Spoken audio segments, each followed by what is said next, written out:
carcinoma. Hindi po ako nag-undergo ng chemo and radiation therapy kasi po wala pong metastasis po sa body ko. So I was on tamoxifen since 2003. At recently po, sinabi po ng doctor ko na kailangan po na gawan ako ng maraming tests like bone scan, CT scan, liver scan, transvaginal ultrasound. Kasi po yung tamoxifen po, pinapagaling nga ako dun sa piniprevent nga po yung estrogen production that feeds the cancer cell, pero may effect po siya sa reproductive organ. Pero pwede kayo magkaroon ng myoma or cancer of the reproductive organ.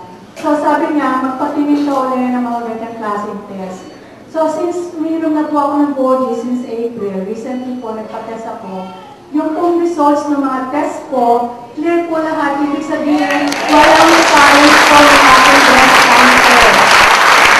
So, yun po ang mga benefits na nakuha ko sa pag-inom po ng Himalayan Goji Juice. So, if you will drink Himalayan Goji Juice on a daily basis, yun po, you will feel better, look younger like me, and you will live longer. So, totoo ko, 61 years old na ako.